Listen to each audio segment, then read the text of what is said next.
Hello, I'm Alec Baldwin, and I'd like to talk to you about some of the amazing things the Screen Actors Guild Foundation does that you may not have heard about. The Screen Actors Guild Foundation exists because every actor knows the importance of pursuing dreams, and because sometimes those dreams need help, from helping actors improve their skills with master classes and seminars to assisting with emergency medical costs, from helping artists understand the business of their craft to using an actor's gift for storytelling in the fight for children's literacy. The SAG Foundation is hard at work because we know that the most important thing about dreams is making them come true. Visit us at sagfoundation.org to find out about how the foundation can help you and how you can help the foundation. Support the SAG Foundation. Act now.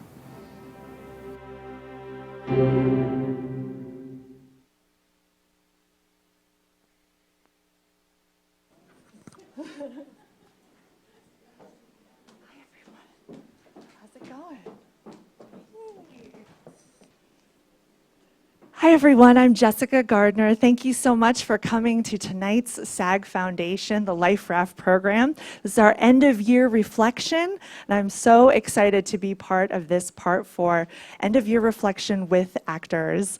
And let me announce our fabulous panel of hard-working actors, underline working. First, you will probably recognize her from Southland and Lost. Please welcome L. Scott Caldwell.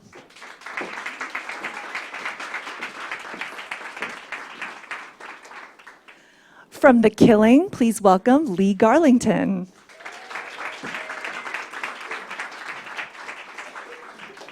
She plays June's mom on Don't Trust the Bee in Apartment 23. Please welcome Eve Gordon.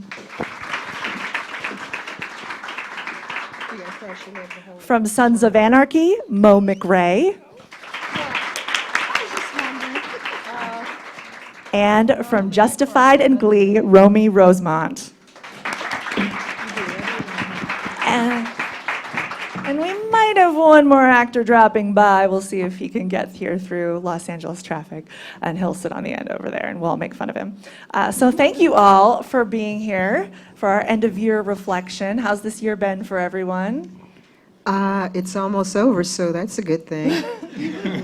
Was it a rough one? No, it's just 365 days of it, that's all. 525, yeah, okay. So let's talk about probably the big thing that happened this year that we can all relate to, the SAG-AFTRA merger. Yay, applause. So you applauded, Eve, so I'm going to you first. How has this affected you? Is this exciting for you? It's very exciting. It's been, I'm an amateur historian, and I think it's important to know about history. And we've been trying to have this merger, or a merger of this kind, since really about 1917. So it's very exciting that it finally happened. Yeah. Everybody feel the same way? Was everybody watching Yes. it on the video? Yes, we're happy. And I just want to say, that, you know, I'm not going to mention any names, Eve, but there was a memo that came out that we were all supposed to wear Christmas sweaters. I'm a little embarrassed. I sent that memo. Mo, you have yours on under your vest there, It's under right? the vest. Under the vest.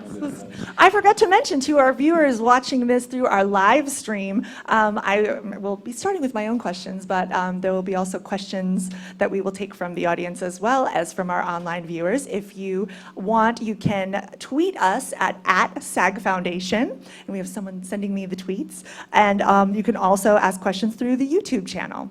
So there's that. But now back to the subject at hand. So SAG-AFTRA merger. Has anybody felt the effects of this yet this year? Well, excuse me, I'm a national board member of SAG-AFTRA, and I chair a couple of committees.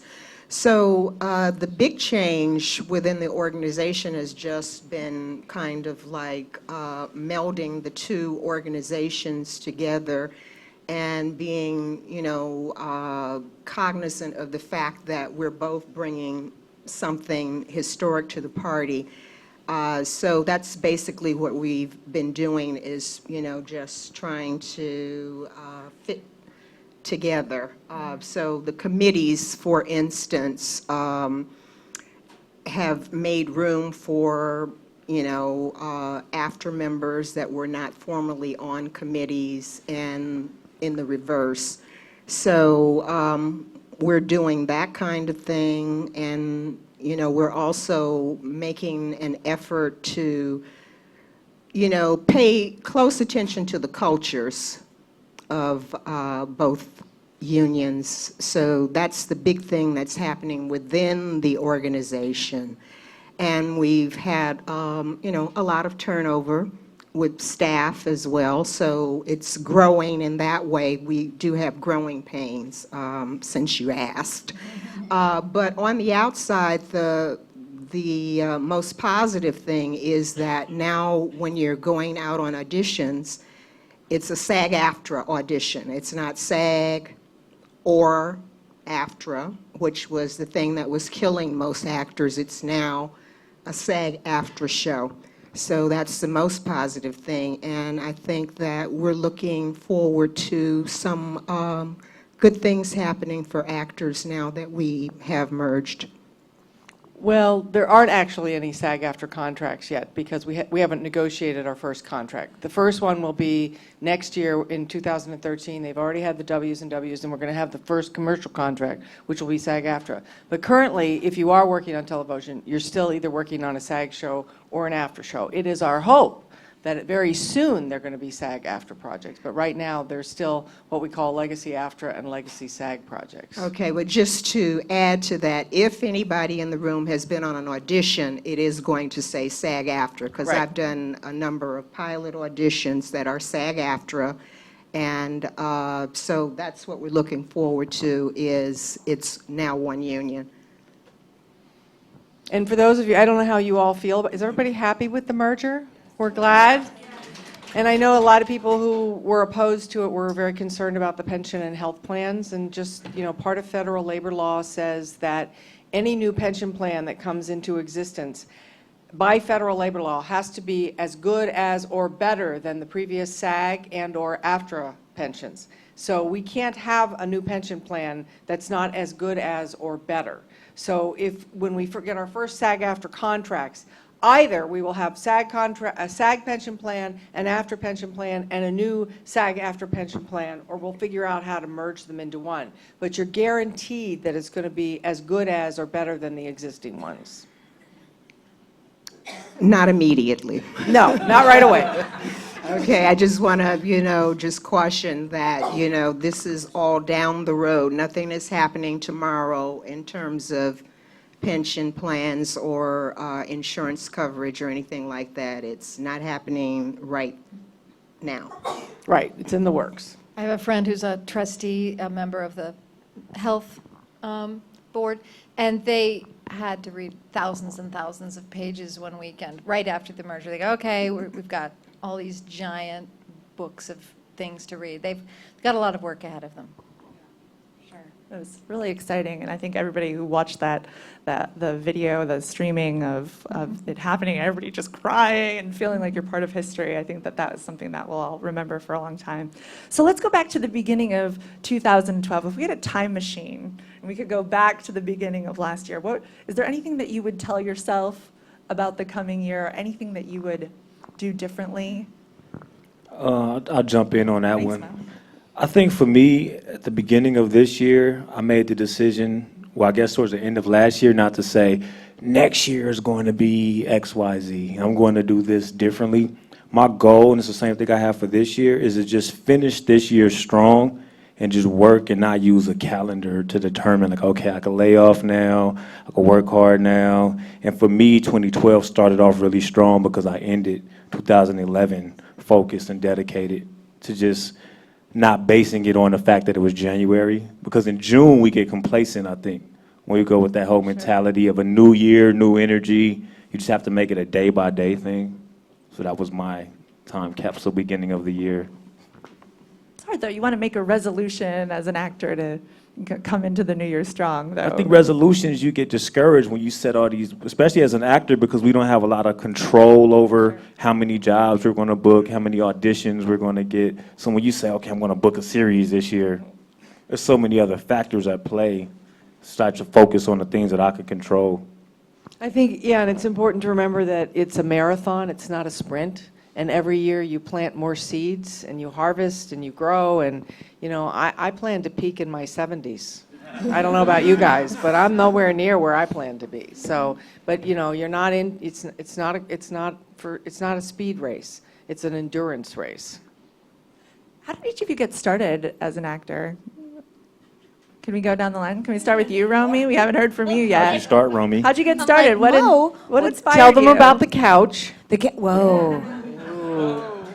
Well, no, I went to. I actually was raised in the entertainment industry. My dad was a producer, so actually I worked on all of his sets when I was growing up, and was fortunate enough to witness some amazing actors from the British stage, so like Sir John Gielgud and Sir Alec Guinness, and none of them, they could drink, let me tell you, but none of them had attitude. You know, they showed up on time, they hit their marks, and they went home, and then whatever happened there, Godspeed. But so that was an education, and then when I went to Northwestern, when I graduated from Northwestern, I didn't know where I fit in, because everybody was like, well, I don't know what to do with her. So I actually worked for an agency. I worked at CA and ICM for my first 2 years. And then I decided, okay, I guess I have to do this, you know, and it was the only thing that kind of held me back was I didn't know where I fit in. Now, I'm so grateful that the so-called where do I fit in just means I'm a character actor. And the good news is that means that I'm going to peak in my 70s or my 80s, which is incredible, rather than, you know, this kind of chasing the clock, or you know, or chasing a style or anything like that. So, you know, I learned an enormous amount just by each and every job, and knowing that it can all change in an instant. So so for me, how I started was just by kind of osmosis, and seeing the kind of person I wanted to be when I went to work, and the kind of actor I wanted to be while at work, and then the kind of person I wanted to be when I came home. So, is that good? That works. Very good. I just want to be good. Okay. For me, I feel like this is always a difficult question because there's so many factors at play. I'll try to make it as short as possible. I was bit with the bug in high school, had played basketball, thought I was going to make it to the NBA, and my drama teachers, like my fourth period class, like, you've got something special, you got something special from the exercises we would do in class. I'm like, nah, I don't want to do that. I thought the drama department was, you know, not the place for somebody like me. So he says, I'll give you an A in the class if you do this play. And I needed an A to help my eligibility to continue to play basketball. So I'm like, deal. And it was like some Christmas play that he had written. And I got on stage, and that proverbial bug got me. I got on there, and I was like, this is it. I quit playing basketball immediately. Next thing I know, I'm doing Guys and Dolls. And I decided I wanted to go to NYU to study theater, but things that wasn't in the cards for me. So after graduation, reality sets in, and I'm bagging groceries on 3rd and La Brea at Ralph's. And like every other week, somebody comes in, like, oh, I'm an agent, you got a great look, da, da, da. So I'm calling, I go home and tell my grandmother, like, I got discovered at work today. Assistant, please hold, we'll call back, nothing ever happens. So I got involved with this community organization doing music and bringing the arts to inner city kids in adverse situations. And in doing that, we got a lot of exposure. So we're in the Los Angeles Times. And one day I'm sitting in a lobby waiting for a performance, and this guy walks in and he says, you got a great look, you should be an actor. But at this time, of course, I'm upset. I've heard it too much, I'm mad, I'm bitter. At the ripe age of 19, I'm upset. And he's like, I would like to represent you. I'm like, man, I've heard all this before, I don't have time, I'm tired of people playing around. He's like, I don't play around. If you have any talent to go with the look, then we could find some work. And then that was 10 years later, 11 years later, and I've been with my same agent my entire career. So that's like my story of how I got started. But in that journey, I almost feel like I have two careers, because there was that 19-year-old kid that he discovered in a chair that was just this raw talent. So I would go out and do these things and do the episodic guest stars and everything. But then I got to a point where I wanted to be serious about the craft and be taken serious by other people in the industry. So we butt heads for a long time as I had this transition from that boy that I was essentially to becoming a man. So I feel like I've had a whole second coming at a career of like switching and bringing on management and doing things and developing and honing my skills. So I feel like that's important.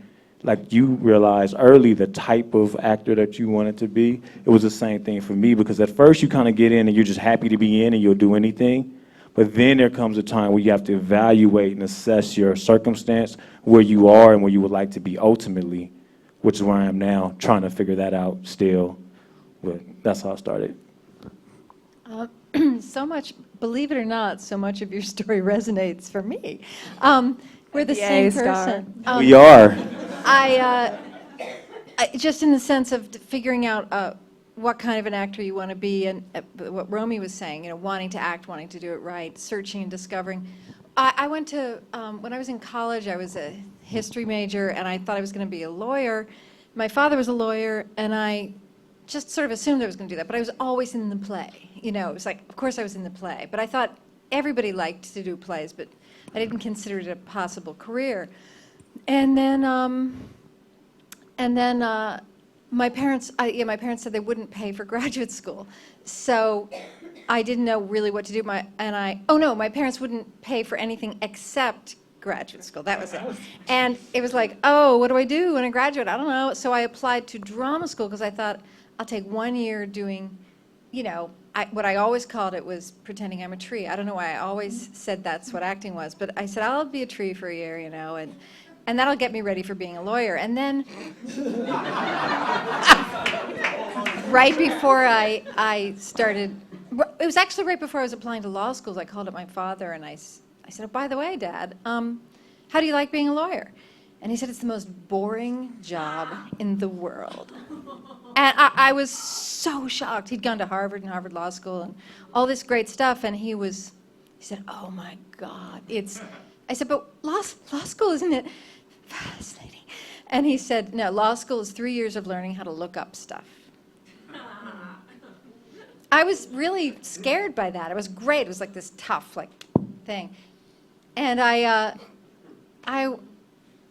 one thing that occurred to me in college was I would learn something and then I would get a little bit bored because I got good at it. And with acting, as you all, if any of you have seen my performances, you know I'm still not good at it. No, you know, it's something you never can quite finally nail, you know? It's like bridge. Yeah, shut up. We play bridge together because we're old.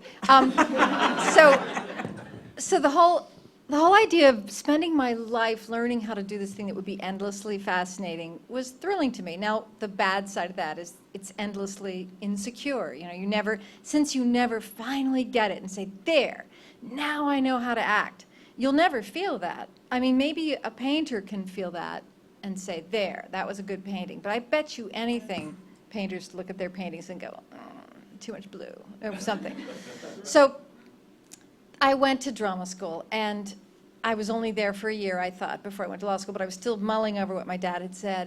And then after, I sat down for pizza with everybody. I went to Yale Drama School, and there's a lot of pizza in New Haven. And we all sat around for pizza, and we were all in the first year class telling our stories of why we were here. And everybody's stories were really, really, I mean, nothing like mine. They were like, I've always wanted to be an actor. I put on little plays in kindergarten, on and on and on about always wanted to be an actor. And I was like, no, it's something I'm not good at, and thought it would be endlessly interesting because I'm not very good at it, is not a very good answer. So I kept quiet. And then after about a year, my acting teacher, John Madden, who directed Shakespeare in Love and a lot of other things, but at the time he was just our Shakespeare teacher, he said, okay, I'm taking you out to breakfast. I have to find out what's going on. He said, you don't seem like you're really here. You seem like you've got one foot out the door. And I said, well, I'll tell you a secret. I'm going to law school after next year. I'm just here to learn how to be a tree. And yeah, so I told him the whole story all happily as I'm eating my eggs. And he just said, he wasn't even like, he was just, no. He's British, so I could do the whole story in a British accent. to show you how good I am at acting now. But he said, no, you're an actor, so forget all about that. And so he said, that's that, you're an actor. And it was sort of thrilling, the idea that somebody thought I was an actor. It had taken me that long to, I don't know, it's been fun ever since, you know. And when I finally got down how to be an ingenue, you know, how to do those young, perky 20-year-old parts, then I was older. And I was like, okay, now I know how to be a wife and young mother type. And then I got older. And just when you think, and then you realize you never learn how to do it. You just play each part organically and it all comes out. And as enough of us here are women, older women, it's harder when you're a woman and you're getting older. Fewer and fewer writers are willing to write really rich three-dimensional roles for us. But we're going to write our own, and we're going to find them when they're there. Who you calling older, biatch? Except for you. It's just from the way you play bridge. I'm sorry. My career is a whole other thing. I graduated from high school in 1971, and yes, it's very freeing to tell your age, because I don't give a fuck. And I graduated at that time, you know, and I was hitchhiking through, I left home at 17, and I was hitchhiking through DC, and I couldn't get a ride for 7 years. And I became, I kind of did what Patty Hearst did, but without a gun in my hand and $80 billion in the bank. But I became one of those overnight revolutionaries ending the war in Vietnam. And it was the women's movement and the gay movement and the black movement and the whatever Indian movement, whatever, you know, whatever going on, we were there. You This know. explains the sweater. It does. And I became a dork. But then what happened was I ended up being an engineer working at National Public NPR, anchoring All Things Considered, for those of you who are older. Back in the day when Bob Edwards and Susan Sandberg were still doing it together, I was their anchor engineer. And I reached the top of my career in 1980 at the grand old age of 26, and was assigned to follow Deborah Amos around the country to cover the 1980 presidential election. And I knew if I took that gig, I would never leave, because NPR is like the most fabulous place to work. And I knew if I did that, that would be my life. And so I quit. And I moved to Beverly. And, you know, I came out here to California. I had no experience, no pictures, no resume, no contacts, no union membership, no friends. You know, I had nothing. And I knew that I had to get this thing called a picture and resume. And so I would go to all these photographers under the guise of deciding who would have the honor of taking my headshot, which is basically the same one I still have. And then I would go, and then what'd you do after that? Because every photographer started out as an actor. And I learned about this thing called Dramalog, which is now Backstage West. And I learned, you know, I would go to auditions. It's like, I can be a 50-year-old black woman. I can be a 13-year-old Chinese boy. I can be the blind old man. I mean, I didn't care what it was. I showed up. And I spent my first year crying, which is what I think any sane person does in Los Angeles. And then I spent my second year trying to write my screenplay, which is sort of also a rite of passage, and started an all-women's comedy improv group that performed around town, and studied with the Groundlings for 2 years, which was probably the best thing I could have ever done as an actor, because you put me on stage with people who know how to improv, I suck. You put me in a room full of bored producers, and the casting director says the same line, and I respond to what she actually said, and the bored producers laugh for the first time in 3 hours, I get the call back. And I got very lucky. I started at UCLA as a 29-year-old freshman, and because I was closer to the age of all the parts, I got cast in everything. And as soon as I realized I was never going to graduate, I took every acting class there was, and I performed all the time. And I got lucky. I got into an equity waiver play that ran for 22 months on stage, 4 nights a week. I was performing, and there was an up-and-coming TV star in the show. So everybody and their people at the time, all the famous women, because it was an all-women's play, came to see our play, and they would bring their, you know, agents and casting directors and producer friends, and that's how my career started. Is I got really lucky, and I haven't had to say, would you like fries or Caesar salad with that since 1984. And that's, you know, that's a journey, and you know, everybody will tell you, you know, nepotism is king in Hollywood, but I would say luck is emperor. Then comes nepotism, you know, then comes talent. Then comes, you know, blah, blah, blah, blah, blah. But it's, this is a town where many are called and few are chosen, and you got to be lucky. This is, as Clyde Sachs always says, it's not who you know, it's who you know that likes you. Who you know that's going to help you out. So that's how I started. I'm the senior on the panel. I graduated from high school in 1967. Okay. No, but I am the senior. I'm noting that I'm the senior. And I'm what you would call a late bloomer. When I was 28 years old in Chicago, I was teaching at a performing arts high school. And one summer I saw Uta Hagen on the Mike Douglas show. And she was talking about her acting school in New York, the Bergdorf Studios. And I thought, wow, wouldn't it be great if I could get to New York and study with Uta Hagen? So I formulated a plan. I, figured out how I was going to get there for the audition. And I got there, and I stayed with a friend of mine that was studying to be a doctor at Harlem Hospital. And I went down and I auditioned for Uta Hagen, and it wasn't actually for her the first time, it was for her proctor. And I got a call back. And the next time I went, which was 3 days later, I'm at Bergdorf Studios, which is in the West Village. And there's a woman sitting next to me, and she's reading backstage, which I had never seen before. And there was a full-page ad announcing that the Negro Ensemble Company, which was in the East Village, was having auditions. And I thought, wow, the Negro Ensemble Company. And the girl says, well, I'm walking over there after this, if you want to walk over with me. I said, oh, yeah, wait for me. So I go in, I audition for Uta Hagen, and that goes well, but I need to wait to be notified if I'm going to be accepted. I walk over to the village, to the Negro Ensemble Company, and I'm kind of like, wow, I'm in the clouds because I'm walking up the stairs of this building, which is history.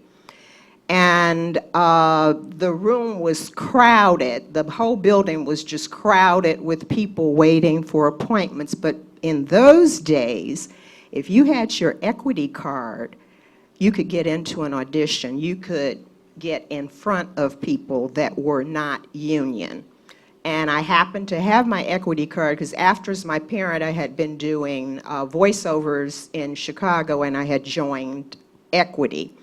So I was able to move to the front of the line for an interview, but the woman that was interviewing me says, oh, well, this resume, and if I were you, I would go uptown to the Frank Silvera's writer's workshop because we really need people that have more professional credits than you have. And I thought, oh, okay, well, that's really, really good advice. So I pick up my picture and resume, and I'm about to leave, and something makes me turn around and say to this woman, how do you know what I can do by just looking at a piece of paper? And she says, you think I should just give you an audition?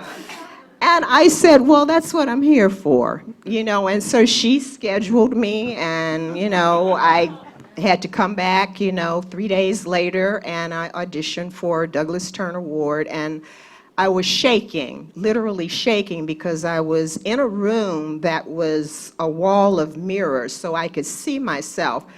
And I was looking at myself and I was thinking, what a fraud you are. You have no business being in here. But I did the exact same thing for him that I'd done for Uta Hagen, because everybody had in their arsenal one contemporary and one classical piece.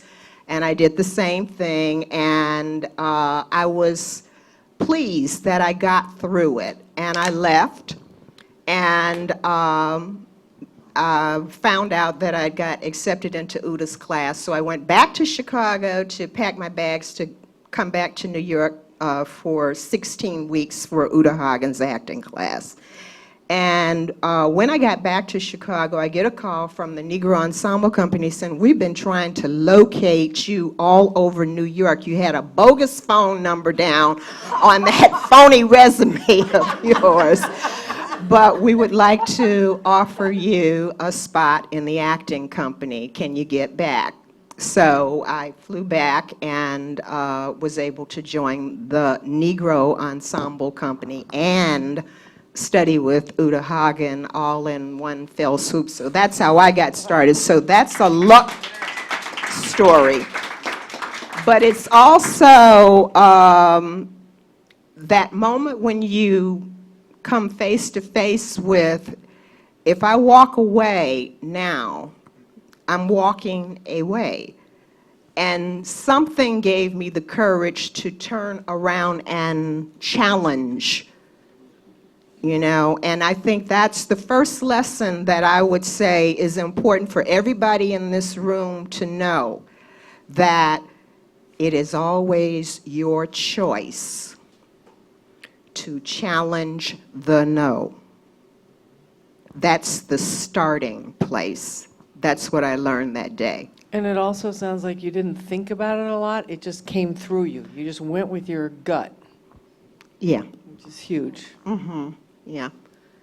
So that was the start. So I'll stop there because, you know, I mean, you know, with 6 people or five I'm loving and an these empty stories. chair I could on the listen. panel, you can't just talk and talk and talk. But as you're going to find out as we continue, everybody has another story and another story and another story and another story, because they're all beginnings. You know, every time you get a job, you know, you're at the beginning of your career. You're at the new beginning of your career.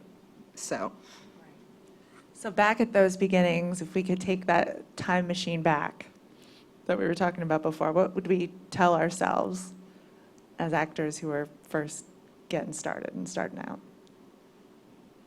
Anyone?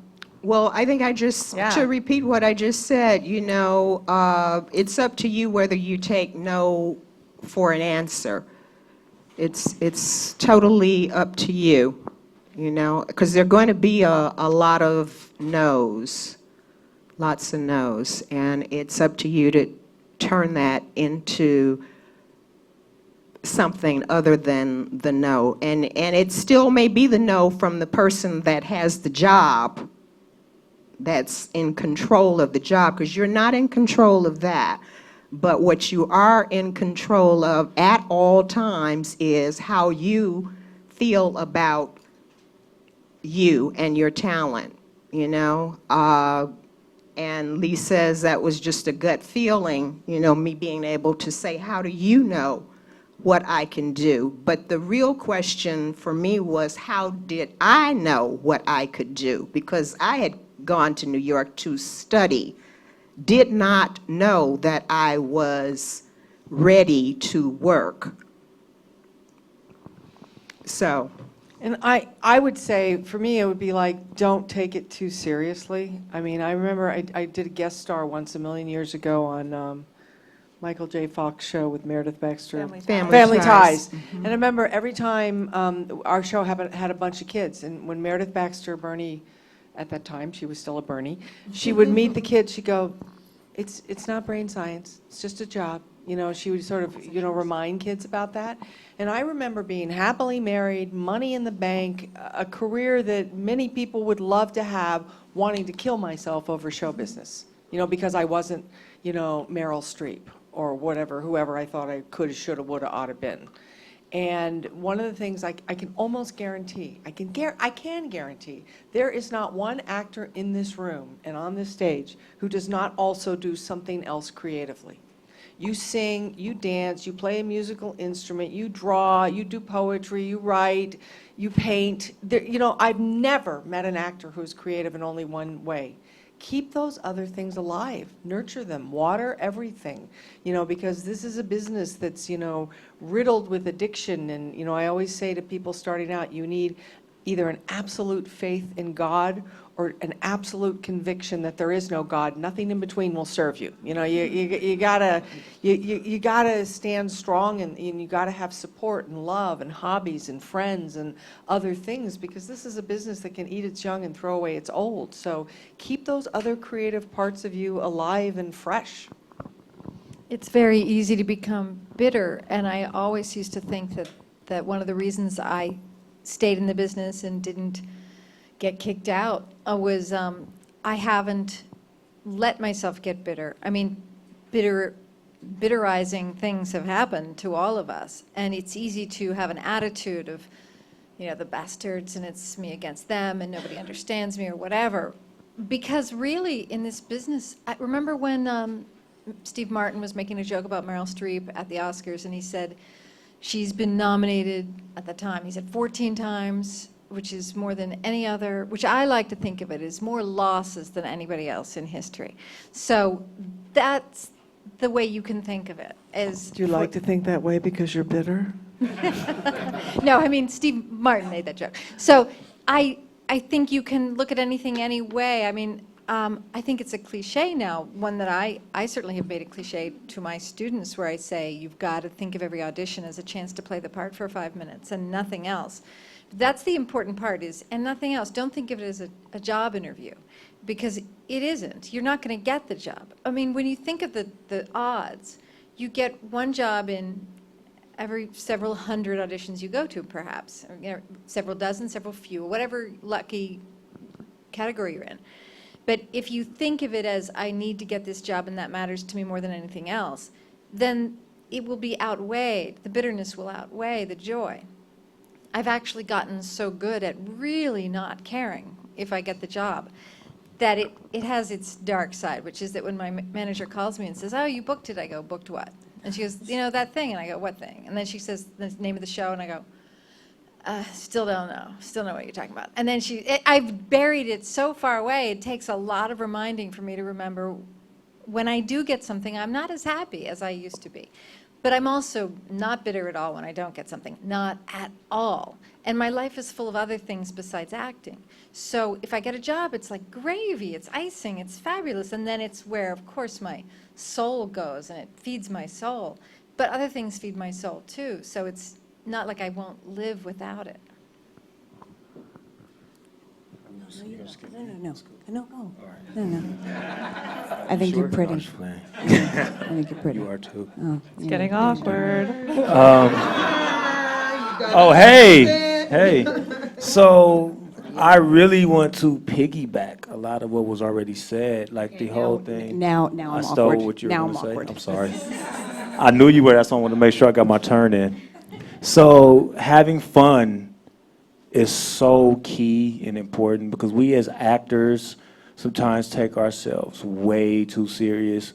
Like, I'm very guilty of that, especially when I went from Meisner to Method, and I found myself on set not letting people talk to me and stuff, and focused really, really hard. But perspective is everything in this. So as a man, I'm getting paid to wear makeup and play. So I can't take that so serious and be so upset about it. And then the whole thing, like with the audition process, because I've taken a leap to the other side and got involved with producing and directing and sitting in and watching actors come in that are incredible, that have no shot in hell of getting the part. No shot. They were great. They were good looking, talented, prepared, but we've already decided Mo is playing that role. So they don't have a shot there. This wonderful actress came in, and she was like 5'10", and our lead guy is supposed to be a high school basketball star, and he's like 5'9". She can't get that role, and she was incredible. So I hope that she didn't go home and feel disappointed when she didn't get the job, because there was nothing that she could have done to get the job. But what she did do was come in and leave an indelible impression. So the next time, I like to believe all work will be compensated. All work will be compensated, even if not immediately. At some point or another, you will be compensated for the amount of work you put in. So for me, my thing is always, you could be better looking, you could be taller, you could be anything, but you will not outwork me. That's the only advice I give to people when they say, Mo, I just moved here from wherever, what would you tell me? Don't let me outwork you. That's it. And then the whole thing about having other artistic outlets and not putting acting at the center of your universe.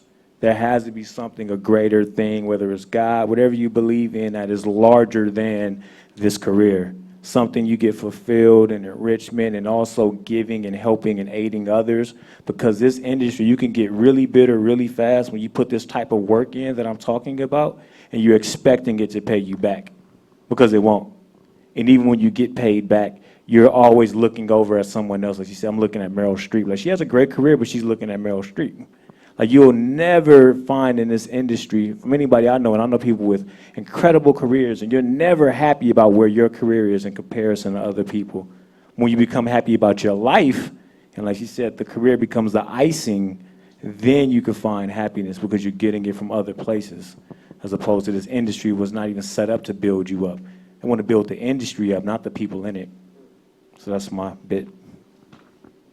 Well, also, especially now, because the industry is owned by corporations. So I think it's very, very difficult if we actually think that I mean, I'm going to turn it around and I'm going to turn the frown upside down, but if they actually think that those corporations care about the creative side, they don't. It's definitely dollars and cents, so you have to care about it.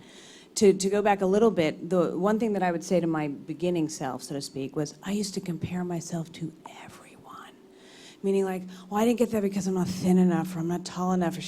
There is always going to be someone who is taller, shorter, thinner, fatter, whiter, black, everything, older, younger, everything. So you really do have to be, I mean, we, have kind of pounded that thought in, that you really do have to be happy,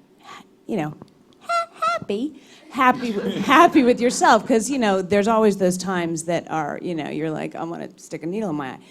But you also make the best of a situation. I'm just going to tell this brief story because you guys kept using the word bitter.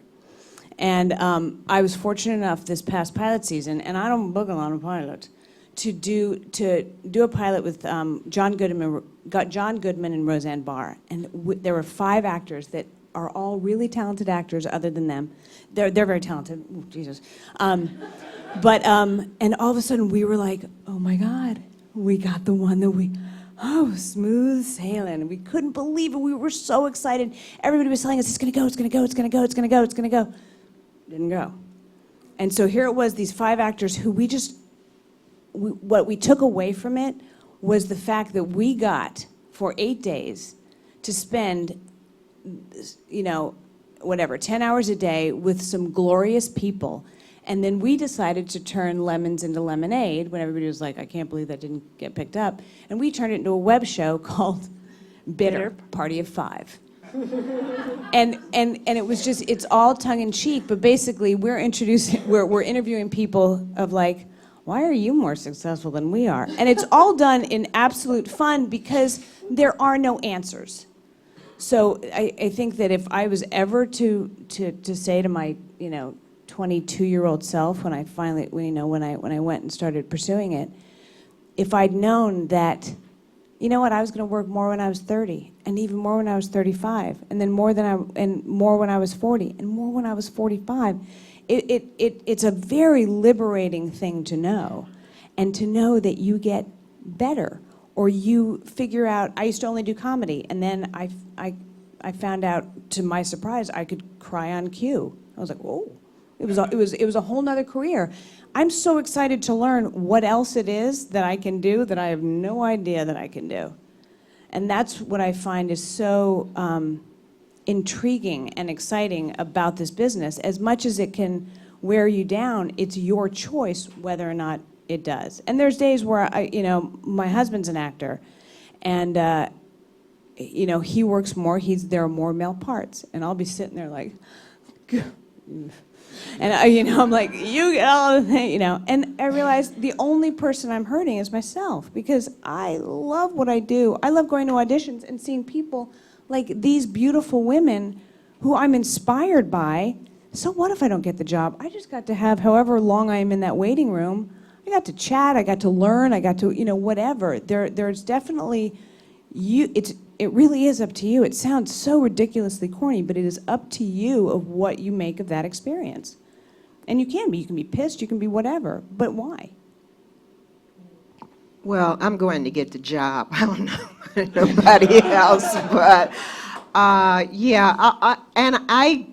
give that advice and I receive that advice, but at the end of the day, The reason I go to an audition is to get the job.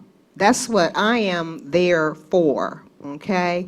And one of the things that helped me a little bit, because I still get very nervous in an audition room, and thankfully a lot of my work just comes from straight offers, so I don't have to audition a lot. But when I do audition, it's for the big stuff. It's for, well, I've gotten some straight offers on big stuff too, but I'm in rooms with people that you know that this could be a life-changing event that's about to happen. So you can't ignore that.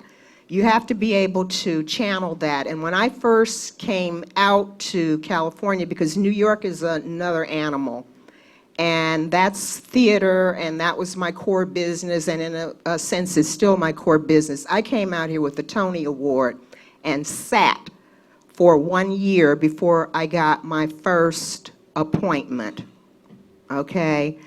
And I just happened to be sitting in a movie theater at the Beverly Center, and I think it was Presumed Innocent that I was watching. And it was a matinee show, lights come up, and there's a guy sitting behind me from New York that has now come out to LA and is the vice president of casting at ABC. And he says, "Scotty, my God, I didn't know you were out here. I thought you were dead." Or something like that, you know what I mean? He says, "How long have you?" I said, "Oh, I've been out here for a year." He says, how are you out here a year and I haven't met you? Who's your agent? So I say, "Who am I?" He said, "Oh, they're schmucks." He said, "I'm going to get you a new agent." He said, "I'll send a messenger to your house and pick up your picture and resume." He said, "I'm going to make it my business to get you an agent, because there's no way you're out here with a Tony Award and for a year and you haven't met casting people. What is going on?" So that's just to say that,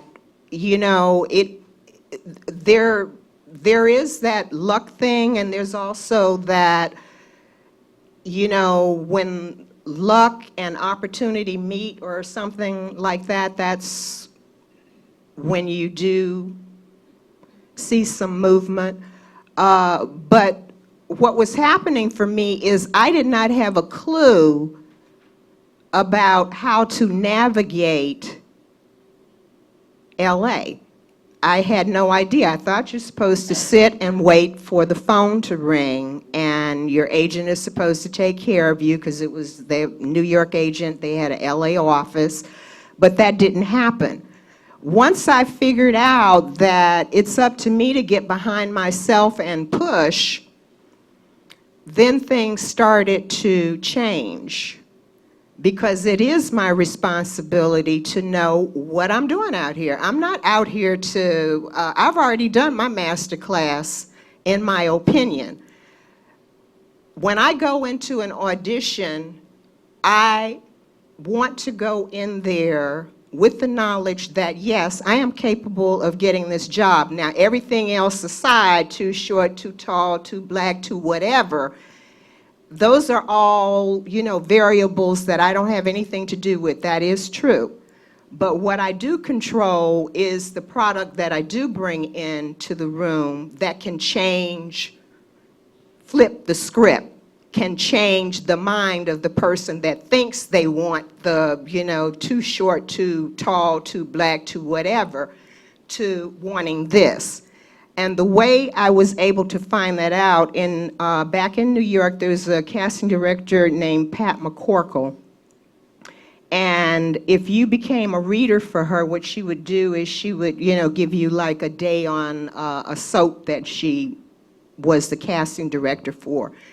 So by being a reader and seeing people come into auditions, it got me into the room, and it allowed me to be the fly on the wall to see what really goes on in the room. And it taught me to not be afraid, and it also showed me that you can flip the script. And it also cued me up to know that everybody that comes into the room has a shot everybody that comes into the room has a shot. They don't bring you in to waste their time. They don't. They want to give you the job. Somebody in that room is pulling for you. At least one person in the room is hoping that it is going to be you. So if I'm going in there to work out my acting class, I'm not there for that. I'm there to party. I'm there to, show what I can do, to take the risk, to take the chance, to change the mind. While we're on that subject, let's talk a little bit about craft. There were some great schools and teachers mentioned, like the Groundlings and John Madden and Uta Hagen. Throughout your career, can you pinpoint one either lesson or class or thing that you learned on set, or something that is just the one thing you'd want to let actors know about? Like, this is one of the greatest acting lessons that I can teach, craft-wise, not on the business side.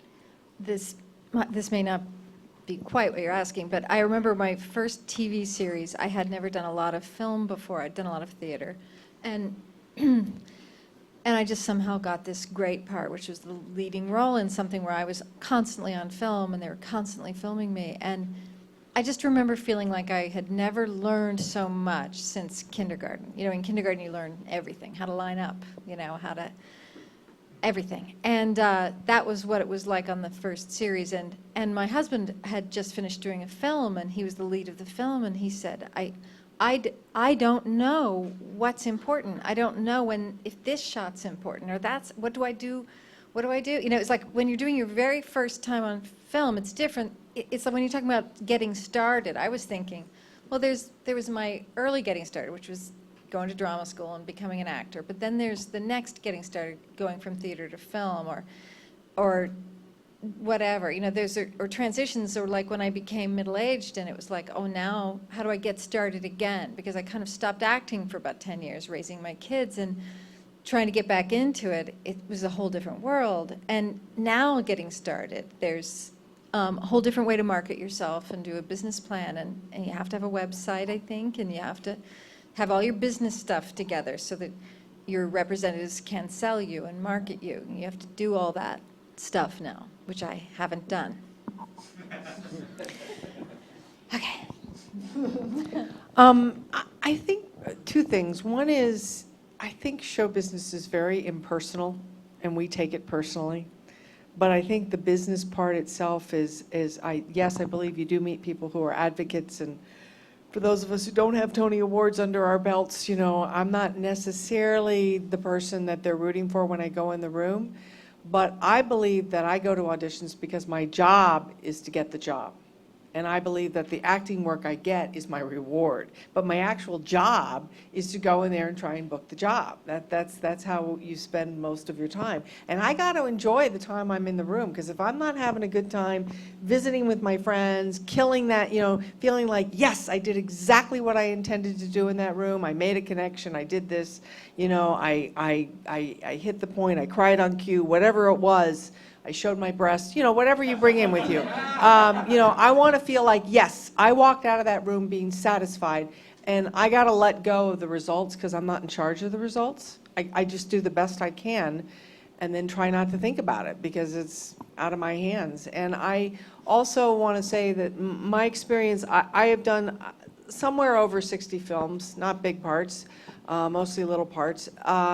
And working with first-time directors, there is nothing now but first-time directors. There are no directors who've directed more than once anymore in my life. And my experience is that when I get hired, I know exactly who and what this character is. I show up on the set completely full and ready to go. If I have a director who actually wants to direct me, that's thrilling. I don't expect it, but if they're there. And my experiences with first-time directors is they fall into one of several categories, and sometimes it's really good, but sometimes it's not. And because I think I know exactly what the whole picture is, and in reality, I know this tiny bit of a mosaic, because they've got the whole canvas in front of them. I don't. I just got this one little scene I'm working on. But my experience is if I get direction from a director that I think is just completely wrong, is illogical, I don't understand, I don't get it, it doesn't feel right. I'm going to do exactly what that director asks of me because I'm not the star.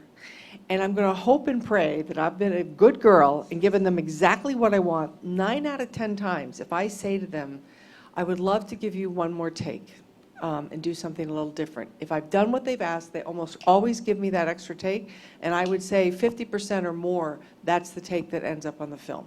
But I once interviewed Jason Bateman on this stage for 2.5 hours, and he said he would never, ever do a take that he thought he was wrong for a director. And it's like, okay, you're the star, you get to do that. The rest of us mere mortals don't have that choice. So I'm a big believer. That was one of the big things I've learned is I am a director's actor. If you will be my director, I will be your actor. But I will, that's a choice I've made in my career. Plus, it's so much fun. I mean, actors, we're not painters. We actually either need an audience or someone to, yes, we can be at home and do a little monologue, and then I record it and applaud myself. But anyway, that's a personal thing. But no, it's like, so it is so exciting when you do get a director that actually directs you, even in an audition. When you were saying, it's like, it really is, for me, I look at producer sessions as little plays, because I didn't have an enormous amount of experience on the stage. That's something I want for the 60s, 70s, and 80s of my life. But so I kind of look at that as auditions, and when someone wants to give you an adjustment, you're like, really? It's just so exciting. It's very exciting. Because the thing is, that's what's so collaborative about this art, is that there's many ways to play a part, and so it is a collaborative thing. So that when I might have an opinion about what this character does, but then someone says, if you could just do this there, or do this, or what if I got a direction once. It was actually for an audition for a play in which the woman said, now do that piece. The director said, now do that monologue as if every word, you're walking across ice. So I was like, that's such an odd thing. But with every word, that ice could break. And I remember being so excited through that audition, because once I took the direction, I went, oh, okay, I got it. I didn't have it. But it was so much fun to actually take her words and kind of click them into my brain and then take a direction and then do it. That's what I think, that you never get bored as an actor. It's like when someone gives you a direction, you're like, I can do it, versus like being an attorney or whatever. I'm sure case after case might get a little bit, tedious. But in acting, what's so great is that it doesn't seem to ever get tedious, at least for me. And I think also, if I'll just piggyback on that, in the audition room at the end, don't say, would you like to see it another way, if you can't actually do it another way. Yeah, don't ask for a second make sure chance. that, I'll just, real quick, I once auditioned for Ivan Reitman, and it was a small part in a movie that I never remember the name of it, with David Duchovny. And I was playing a reporter, and it was a bland, like 3 speeches, just flat. And I said, there's 3 completely different ways to do this part. And he went, do them! Thank God I had thought of 3 completely different ways to do this part. And when I got the part and got to the set, I started with way number 1, and he came running up to me going, no, don't do it like, He didn't want way number 1, 2, or 3. He wanted it the flat, boring way. But it was my audition that got me the part. This is a question from Deb in Texas, who wrote in online. Remember, you can email us livestream@sagfoundation.org. Deb wants to know, do you have any tips for breaking down material, creating subtext, choosing actions? Method. Does Deb, You have I'm a sorry. Tony. No, I'm go sorry, you go ahead. But that doesn't mean that you don't know the answer that's right for Deb. So go for it. No, please. Are you gonna You miss your insist? turn? Okay. Ain't gonna tell you twice. Jump I in. think for that, like anything about approaching material or your career, I think it's great to ask a panel like this, and try as many different things as possible, because everybody, like in everything that we're saying, I'm listening to the differences. And some people feel like, okay, I go to an audition to book a job. You go into audition to see your friends. I go to an audition, I'm pretty competitive, so I'm like, I gotta win sometimes. But I think with breaking down material, each character for me, when I do the first read, it's kind of figuring out what would be the best way to approach it based on the circumstance. So it really depends, like if it's a drama, if it's a comedy, if it's a lot of people in the scene, if it's a love scene, or if there's gonna be substitution, or am I gonna be able to find enough in the material to just play off of what's there? So I really think that question, to answer it properly, starts with looking at the material, breaking down the material, and figuring out the possible ways, whether you want to go motivation, objective, you want to go Meisner method, Uta Hagen's approach, whatever that is, based on the material, and letting that dictate it, so it could always be fresh, alive, and organic, and not bringing the same process to something that might not necessarily work. Oh, I'll just add one thing. I don't know if Deb, hi, in Texas, if you're in an acting class, and probably if you're already in an acting class, you would not have been asking that question, probably. But what I would tell a student that's breaking down material, hopefully you have more than the sides, and usually that's all you're going to get. But if you have more than that, if you have an opportunity to read the work from cover to cover, if you have the whole script, the entire script, don't flip to where your part is. Read the entire script, okay, so that you can discover the world that you are in, that this character is in. And from there, I would say just one important question is always in your thought, your action. What do I want? From line to line, that's it. What do I want? And that will lead you to a playable action. Another thing that'll help the playable action, that's number one, what do I want? And what I've found over the years of hearing that from acting teachers, and then sometimes that seemed like an empty question to me sometimes. I just would think, well, I know what I want, but I still don't know how to act. I think it can be, one thing that can help is to say, how do I want the person I'm talking to feel? How do I want you to feel in this scene? What do I want this next line to do to you? What do I want with this, if it's just the lines? That just sometimes helps to make it out of yourself. And that's when they talk about listening. You're always hearing as an actor to think about listening. A lot of times what that means is, how are you changed by what you hear? How does it affect you, what you've heard? How do you react? Because sometimes just listening isn't just what they mean. Because I remember when I first was starting out, I would think, but I am listening, But it's listening and being alive to the responses in you that something happens. I think for me, I like what Romy was talking about. I like the pretend you're walking on ice every second kind of adjustments. And what I do is like Scotty said, mostly I just get the sides, unless it's a pilot or a film, then you get a complete script. But if you're doing episodic, you're only going to get your sides. And I have walked into rooms and said, okay, so did I kill him or not? Am I the bad guy? Because you don't know from the sides.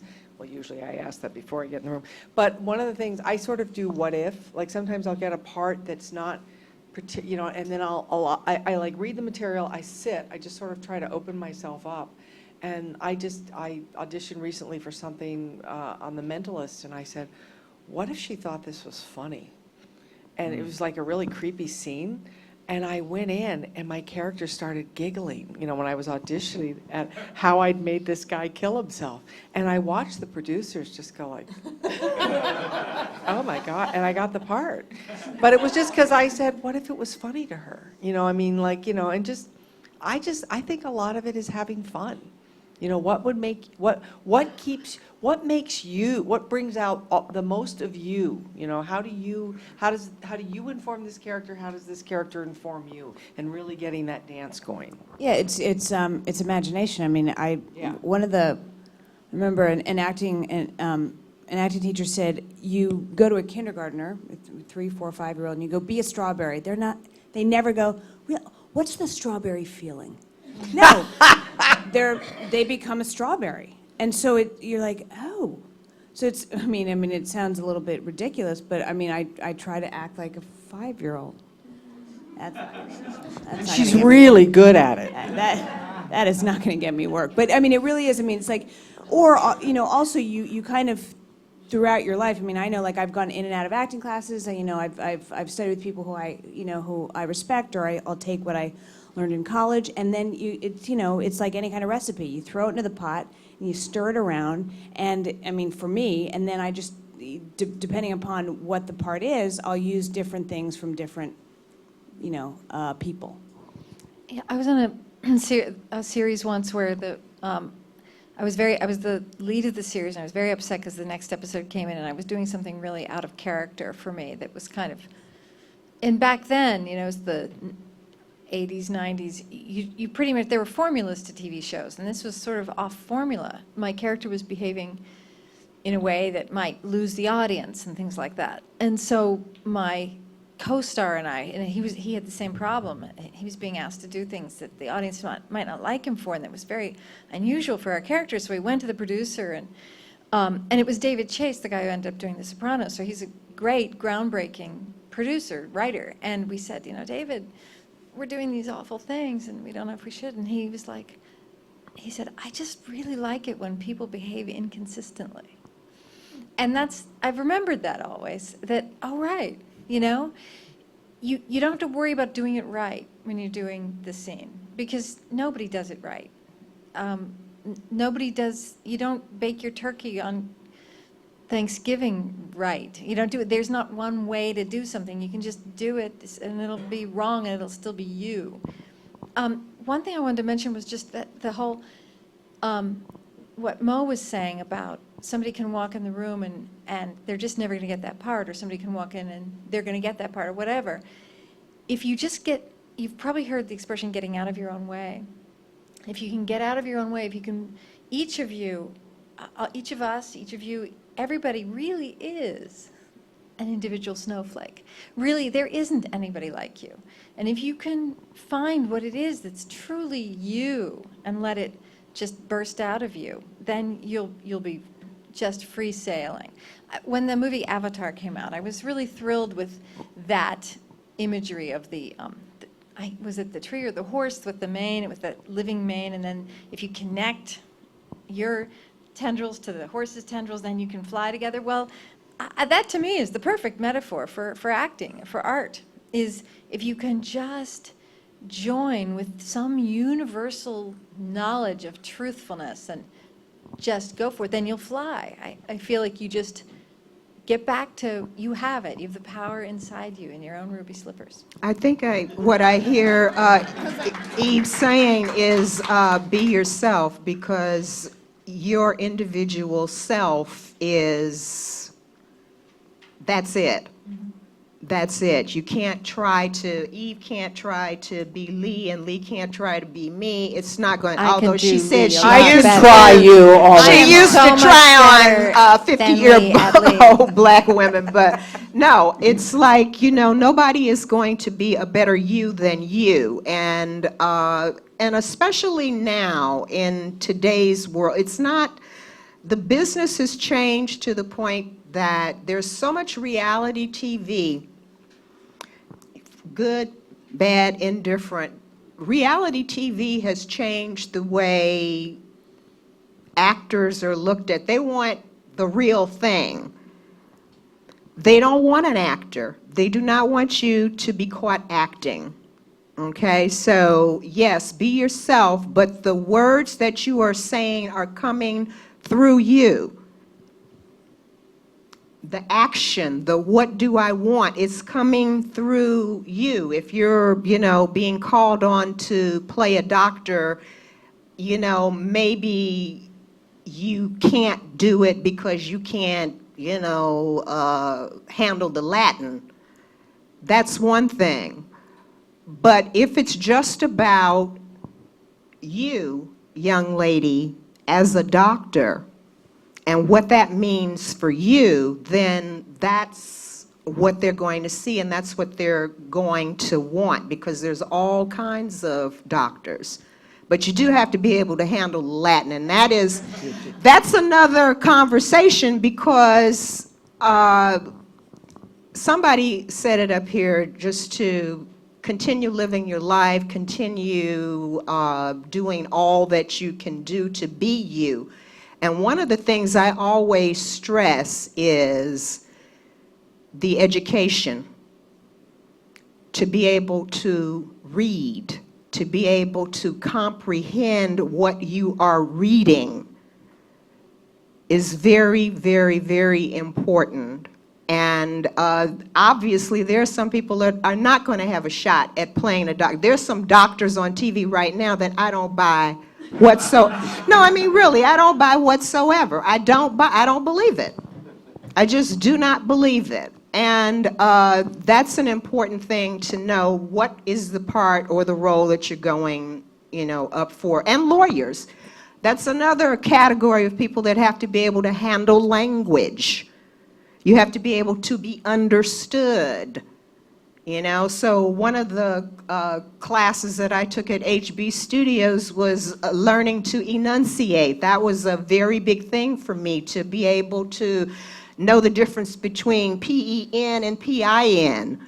That, it may sound like it's a simple thing, but coming from Chicago, I had this problem with the diphthongs. And I had to really train myself to be able to, as I say, know the difference between PIN and PEN, and on and on and on and on. So there are many things that go into this acting thing, because we have to, although you're going to be yourself, we have to be able to believe you in the role that you are playing. And so that's obviously going to require something. So if you have the material, the sides in advance, you have an opportunity to speak into a tape recorder if you don't have someone to listen for you, because that's also a very tremendous help if you've got a husband at home that's an actor that can, be the sounding board for you. But if you don't, you can read your lines into a tape machine, into a video camera. I used to work with the video camera when I first came out here. I found that very, very helpful. And I moved away from it. And I was recently at an audition, for somebody that I hadn't seen in years. And this year was the year that people that I hadn't been in to see in maybe 10 years were calling me in for stuff. And this guy calls me in, and I'm auditioning. And he stopped me and he says, Scotty, I don't know if you're aware, but you're bugging your eyes. I said, really? He said, yeah. He said, so let's, he said, let's take it again. And he said, just relax your eyes. He said, because it's too big. Well, I've been working for 35 years. Okay, but you learn some bad habits, and I go back and forth from stage and, do some television, whatever, and I don't watch my work. That's the other thing that is a disservice to me, but I am not comfortable watching myself, and that's why I moved away from, auditioning on the videotape. But when he said that to me, it made me realize that it doesn't matter how long you're in the business, there's always something to know. There's always another eye that can help you be better than you are. And I really appreciated that. It embarrassed me a little bit at first, but when I left there, I thought, wow, that took a lot of courage for him to tell me that, but he cared enough to let me know that here's something that you're doing that you are not aware. I'm sure that you are not aware that your eyes are bugging, okay?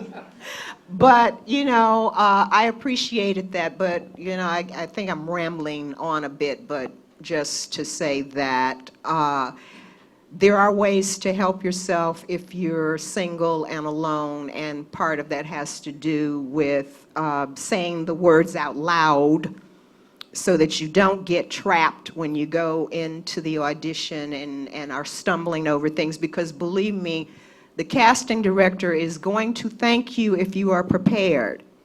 The casting director, you know, they're going to tell you what we've been telling you, and that's like, you know, relax, try to have fun, know that, you know, you're not, it's not the end of the world if you don't get the job or whatever, but their behind is on the line if you don't come in there prepared and ready to do your thing. So help yourself. This was all one question. No. No, I'm from still her. answering Deb in Texas. No, that's what I mean. We're still on the Deb in Texas question. That's because I'm focusing on Deb in Texas. Deb, I hope you learned lots of things. Thanks for your Aaron. question. This is from the Hey, audience. you know I didn't recognize you for a minute. A question from the audience, speaking on this subject, about nerves in auditions. Do you still get nervous? Yes. Never. No. Yeah. It's the weirdest. And yes. And when you do, how do you deal with it? And yes, you try to use it, try to Exactly. channel it, because they don't want to see, the casting director doesn't want to see you nervous. The producer in the room doesn't want to see you nervous, because if you can't handle that room, they're going to believe that you may not be able to handle the job. set. If you're nervous, that's what they're watching. They're worried about you. They hope you'll be okay, and they can't wait to see somebody come in and do the audition. But I always think, I'm sorry. Go ahead. Jeez, I almost. I also think, though, but if there's an elephant in the room, let's identify the elephant. I don't get as nervous because I get excited more, but, and I know that when I do get nervous, it does, that I'm like, well, let's, either let me shake it off or let me express myself. But there was a time, actually, and I wound up getting it. I went into a network test, and I was just like, everybody just had something up there. I mean, it was like everybody was just so wound tight, and I was wound tight. And so I just walked in, I went like, ooh, this is uncomfortable. And then at least it was out. And then I went in and I did my job. So I think that there's an answer. It's so subjective. I mean, there's a lot of people who, very good friends of mine who are very, very successful, don't audition because they're just not good at it. So they've been very fortunate that their work speaks for themselves and they get offered stuff. But their nerves get in the way. But they were fortunate, and luck and all of those opportunities came out, but and met, and they were quite fortunate. But I think that's something that is very subjective. So for me, if I can't channel that energy and use it, I identify it, and then I do my best for me. And you Yeah, can they- help, I'm sorry, you can help yourself by learning to do some relaxation exercises that help you get control of your nerves a little bit. If it's yoga, meditation, whatever, deep breathing, because a certain kind of breathing will slow all of that down. But sometimes you need that nervous energy going into the audition, depending on what the role is. And what I noticed for myself this year, especially because I've been auditioning, I've had like a whole bunch of auditions in the last few months, is the thing that brings my nerves to the forefront is seeing who else is there.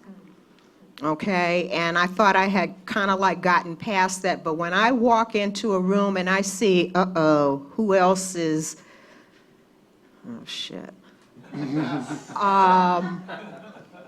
It starts to make me nervous, because then I know how big the job is when I see who else is there. And that's the kind of thing that now I know, so I can help myself. And a lot of that has to do with not chit-chatting with who else is there, because we all know each other, and not letting people get in your space, keeping control of your stuff, your aura, your space, all of that, and keeping that calm, because believe it or not, you're going to find this real hard to believe. People will try to mess you up at an audition. They'll try to, oh, girl, oh, look at that sweater. Oh, my God. And they're touching you and trying to see, just, I only did that one time. okay. She was trying to be a 50-year-old black woman, but okay, but no. So, just be aware that you're not there for and some people have different ways of dealing with it, but in my opinion, you are not there for the social thing. If somebody that you haven't seen in a long time or whatever, after, okay, wait for me. Don't let them get in your stuff. The only thing that would make me nervous at an audition is if I didn't think I could do the part. What used to make me nervous was I was worrying about the results.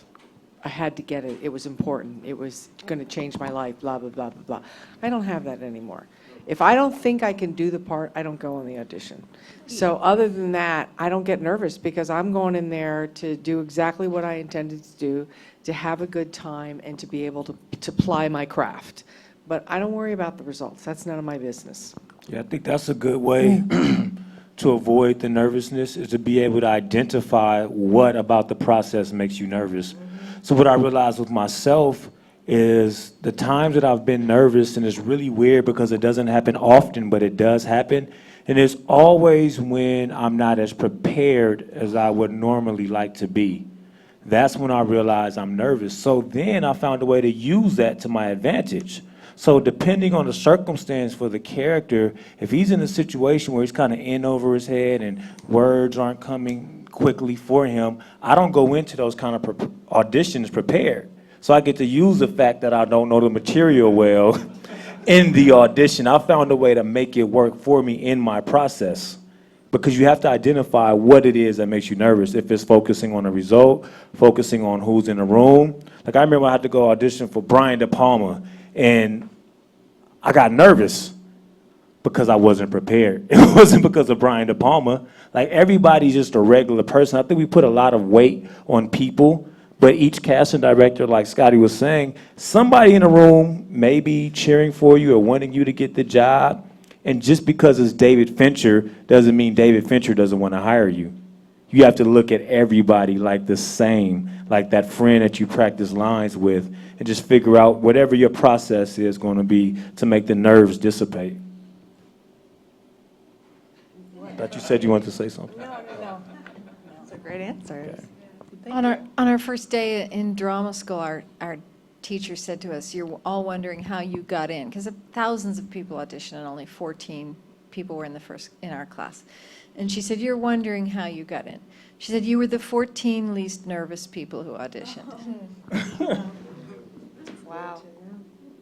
Good to remember. A lot of questions here from the audience and online about agents and managers. I don't know how comfortable the panel would be in speaking to some of their experiences about how. What kind of questions about Questions agents and about managers? how the heck do you get an agent in this town? I'm here from New York City, and I just keep hearing we're not taking new clients, no thanks. How did you get an agent?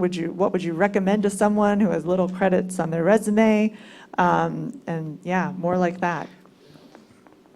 Can I speak? Lee. I have clients. I coach clients. I don't teach acting, but I do work with people on the business of the business. And I've been doing the orientation for fantastic the at new it. members to SAG-AFTRA since the Holy Family was wandering around Israel.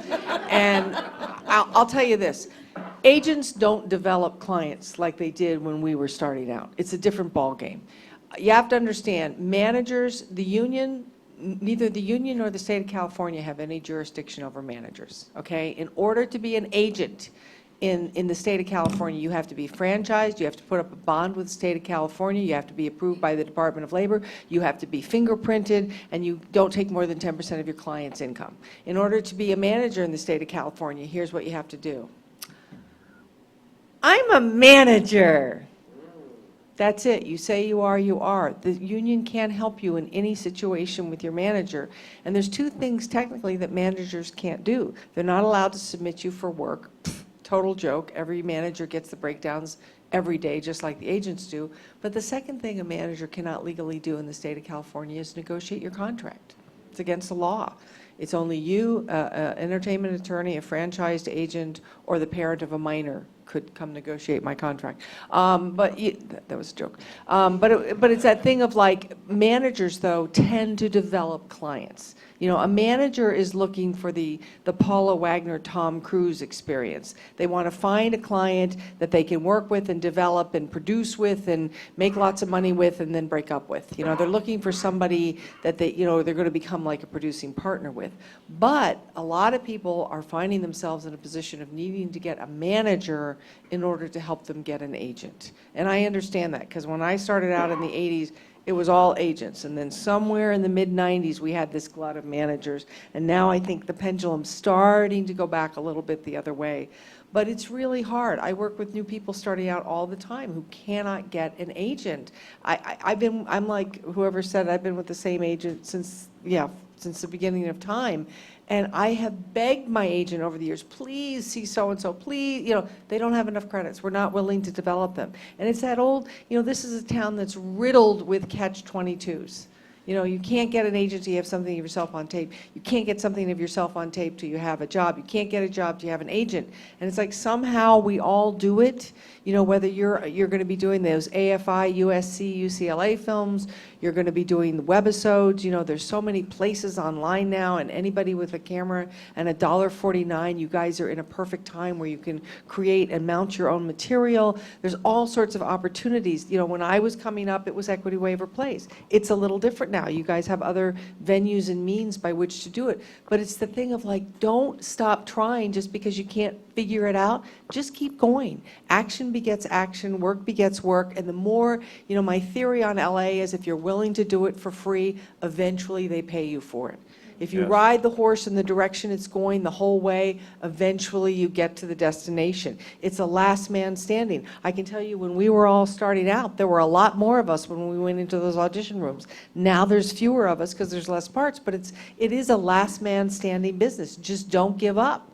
Don't leave. Just keep on keeping on. If you want to be famous and rich, you're asking for heartbreak. I always tell them, I do teach acting to students, and I say to them, it's like saying, you know what my life's dream is? My one goal is to win the lottery. That's just all I want to do. I'm going to come to New York, and I'm going to buy that lotto ticket every week. And someday I know I'm going to win the lottery. Well, if you want to be rich and famous, it's exactly as easy as winning the lottery.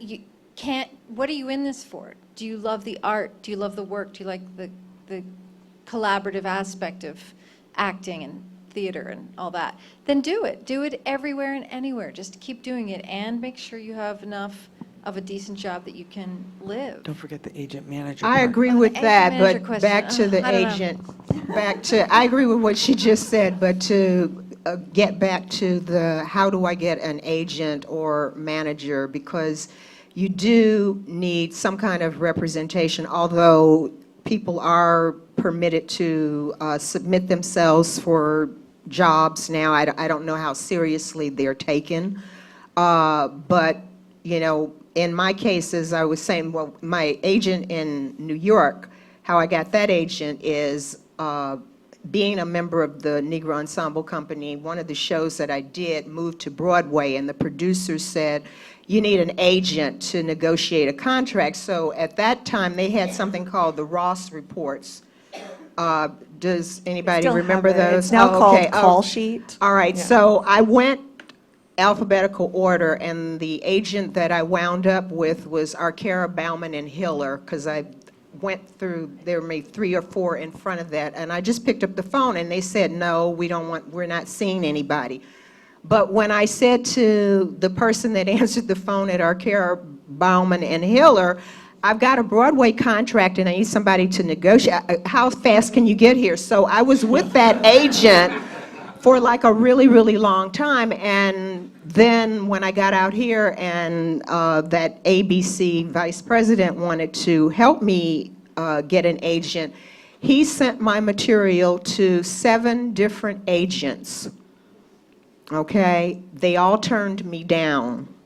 Every single one of them turned me down, and he said, I don't know what else we need to do here. Well, And you he's- only had one Tony. Yeah, but that's how it was. And this is in 1990. That's when I got here. But the moral to the story and the point I'm trying to make is I could have stopped right there with the, well, I guess I'm not going to get another agent. Or you just keep trying, just keep plugging away until you do get somebody that's interested in you. And a lot of it will have to do with, and a lot of people don't like to do this, but I have people call me all the time and say, will you introduce me to your agent? Will you submit my material? I've done that for a number of people. Mostly they get no's, but occasionally, you know, that door can't open. You know, so you just have to keep plugging away. So if your friend has an agent, and your friend's friend has an agent, you know, because you do have a relationship with your agent works for you. So chances are, if you ask your agent if they will see somebody, they will do that.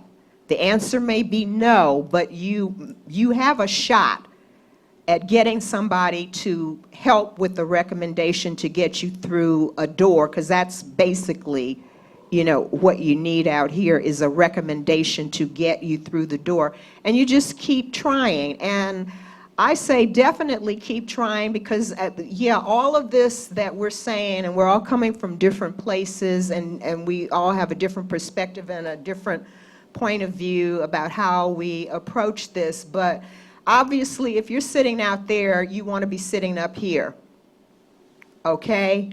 And so, no, I mean, really, and you're not even looking at people that are at the tippy top. And I think that's what's so interesting about this panel is you're looking at middle-range actors, okay?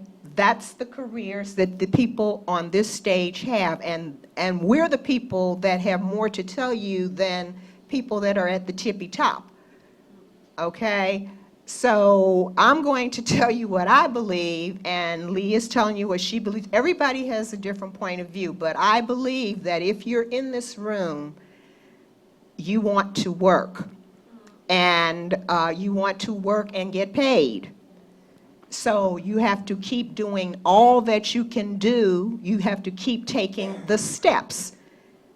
And yes, it is true that you can't allow it to beat you down and to make you bitter, but there's a place for you if you stick and stay. Absolutely. If you persevere, you will find your place. You can get in where you fit in. Believe me. Trust me. Have faith in that. Otherwise, you need to walk out of the room right now. If you don't have faith that you can work in this town, and you're a member of this union, you're paying your dues to be a professional actor, then keep trying to be a professional actor, and don't let anybody tell you, no, be part-time. Be satisfied with that. No, don't be satisfied with that. You're not paying dues to be a part-time actor. You're here to be a professional, and keep working towards that goal. There it is.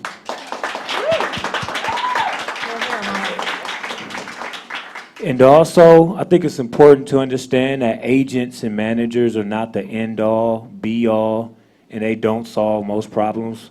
Because out of the five of us up here, I'm sure at least 3 out of the 5 at some point or another hated their agent and felt like they're not getting you out enough, not getting you out on the right things, not getting you out for the stuff your friends are going on, the way you see yourself. And right now is such a great time to be an actor, like we were saying, with the technology, with the student programs and everything. If you build it, they will come. So if you go and put yourself in a short film that goes to Sundance, the agents are going to come to you. Like, I've watched people that had nothing go and be a part of something special, and then they come to them. So the whole thing about chasing the agents, you might want to start to look at it like, I'm going to make them chase me. I'm going to make myself hot. I'm going to make them come towards me, is what I would advise right now with technology and a creative landscape being what it is. You basically have to get off the couch. You got to get out there and have those experiences. You got to work and work and work, do everything. If you don't have an acting job and can't take a class, get out there and observe some people behaving and remember it. You And know, what Romy said, taking her 5 people from the show and doing a web series. And I mean, you know, the world is your oyster.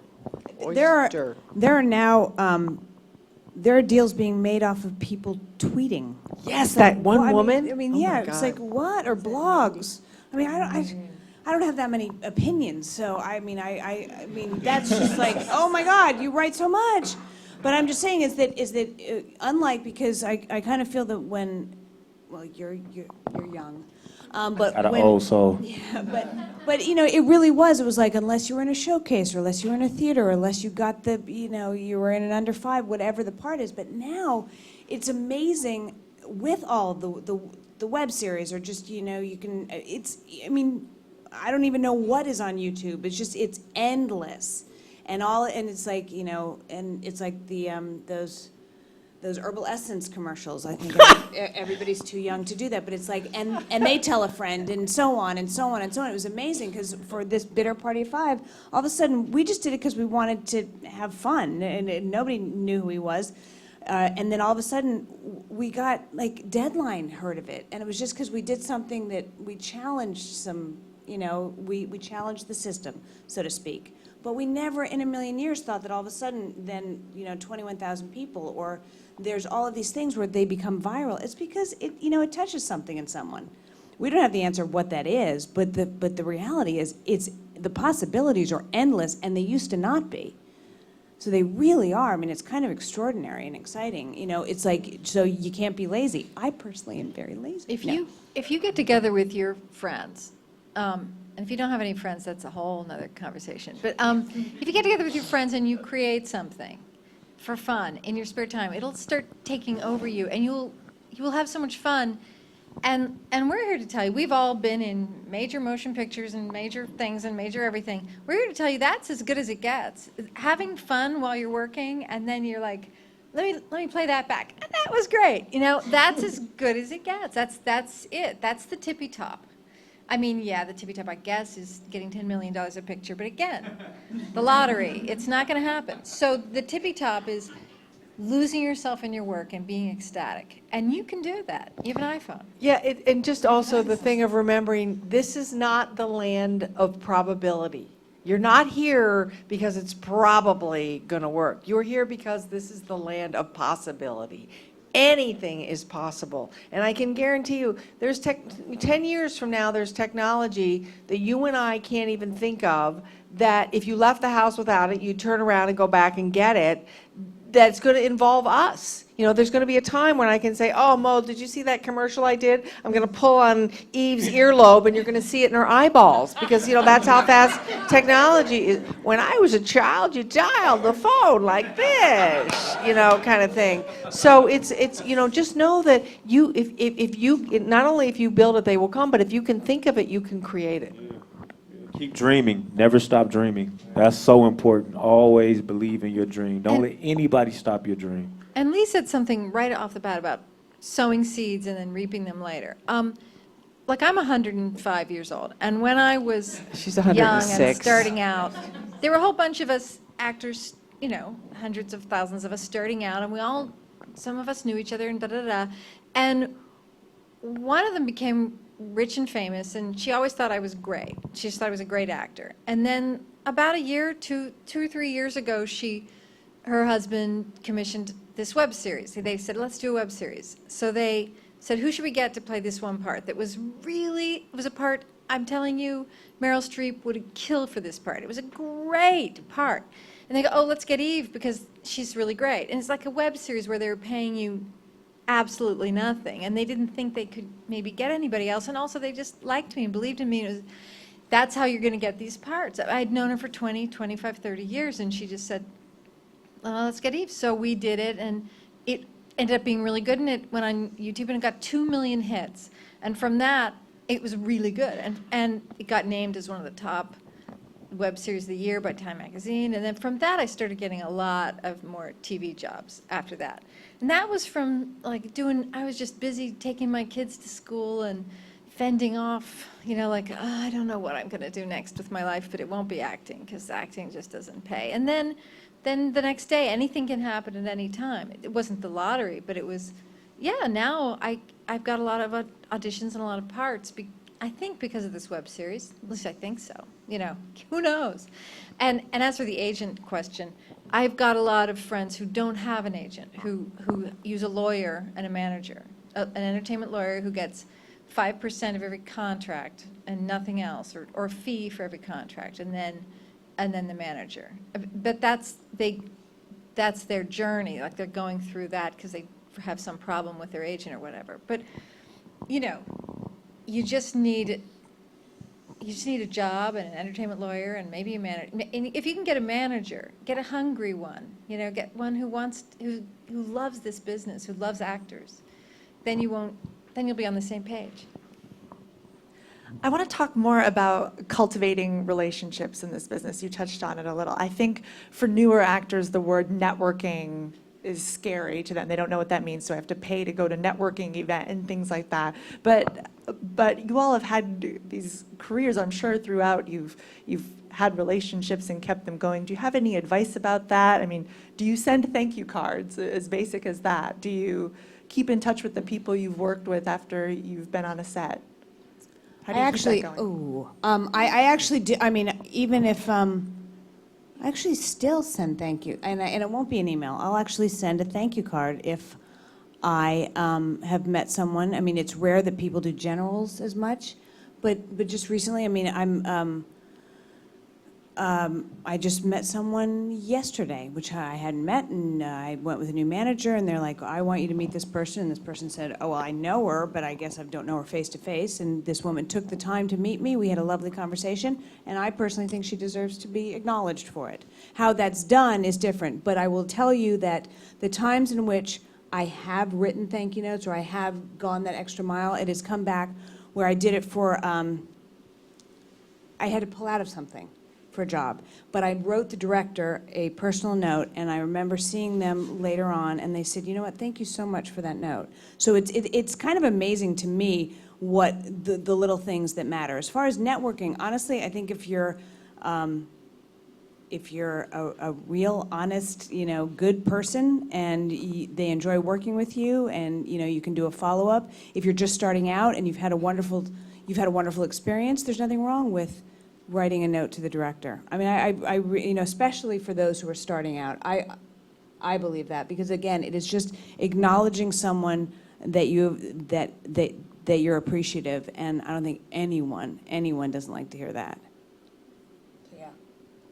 I'm sorry, when you say networking, what do you mean by that? Do you mean those events that you pay to go to? I just think in general, newer actors hear things like, oh, it's all about networking in this business. You have to network and meet people. And I think that that's confusing where okay, I see what you mean. Well, I I think that we are a network. Everybody in this room is connected to one another. We're connected because we're all union members. We're connected because we're a brotherhood of actors. So we have like a common thread running through each of us. So we're our own network. So you should be able to walk up to another actor at any time, because that's your network. Everybody in the community is your network. Maybe you're not going to get close enough to connect to like a big star, but you will certainly get close enough to connect with somebody like me. For instance, when I work, I'm like a background magnet, because people know they can come to me, they can talk to me or whatever, because you know how they wrangle background people on sets. Like the ADs tell you, don't go near the star, keep away from them if you get caught, whatever. But I guess I just have something about me that says all are welcome. And maybe it's because I did background work when I was in New York. That was one of the things I was most proud of, is getting my first job working background. And back in New York, you could do background one day and be, doing a play the next day, or, pursuing something else. So there was no differentiation. There weren't the categories back in New York. So, everybody would just kind of like, hey, a few people are going over. I hear there's some background work over there. You go over there, you do it or whatever. So I've had the experience, and I know what it's like to be on both sides of that equation. But my point is, you have a built-in network because you are members of SAG-AFTRA, you're members of Actors Equity, you're members of the acting community. And I always recommend to people, if you can, to get on the stage whenever you can. Join a theater group. Be on the stage whenever you can, even if it makes you bug your eyes inappropriately. It's important to be able to have a place to work it out, to get better. And you're not going to get better sitting in a seat, wishing that you could. You'll only get better by the doing. And you have to find places to do it. And I tell people, I guess you said, something about doing the thing at home and getting applause, but I subscribe to that. If you always wanted to play Lady Macbeth, then do it at home. If you're not going to be given an opportunity, then you can work on it. Nothing is stopping you from getting better. Nothing but yourself. It's the Malcolm Gladwell 10,000 hours. I have one of my clients, if she isn't rehearsed 2 to 3 hours a day, and she gets scenes offline from Casting Access in LA casting and gets plays she's always wanted to do, and people come over to her house, this girl acts 2-3 hours a day because that's just what feeds her soul. And it's like what Mo was saying, nobody's going to work harder than him, because he's going to be doing, and it's that thing of like whatever it takes to keep yourself alive and vibrant. That's also actually another great access is you get a play you've always wanted to do, and you get a group of friends, and they come over to your house and they read it. I've got a friend of mine started a Thursday night group, and they read just whatever someone wants to read that week. So you never thought, or you could play that part or whatever. There's, exactly what all these wonderful people are saying is that you can do it. And I think the networking thing is extremely important. I shied away from it when I first started because I had a lot of ego. So I wanted to feel like I could come in and only do it based on my skill set, which wasn't even developed. I was like, I don't want to make friends. I don't want to be fake. I don't want to pretend to like people. I'm not laughing at their jokes if I don't think it's funny. But what I realized, almost like I passed my own insecurities that were related to that, it's important to connect with people on a human level. And not to do it just because, okay, I want to make friends with this person who's more important right now because they could help my career. So I'm going to walk right past this guy and shake that person's hand. But next year, that person gets fired and this person is in his position. So what I realized is really important to network and just connect with people on a human level. And down the road, like after this, I might be able to be of assistance to them, where they could give me that little bit of advice to help me through a tough time, where I could call and say, hey, I'm directing this thing, would you want to come play? So I think in a room like this, these are the great networking opportunities, not where you go and pay and hope to meet somebody that's going to speak and have security escort them out when it's over.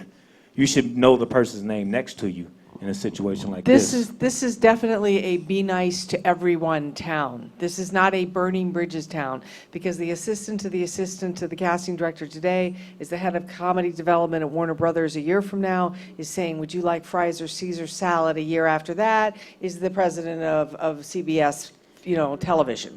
So it's a town of enormous vicissitudes on the other side of the table as well as on ours. I once got a job. I have to be careful about this story and not make it clear at all. But make it clear. Somebody was fired because they were not nice to the assistant who was actually directing, and they didn't realize it or something. It's a long story. But, someone was bitchy to the wrong person. And I don't think that's a bad reason to lose a job, because I think you kind of have to watch what you're doing. Another thing about networking is make sure you get your headshots and you upload them to all those websites you're supposed to, like Okay, help me out Actors here. Access. Actors Access, LA Casting Front, Casting. LA Casting, Casting Frontier.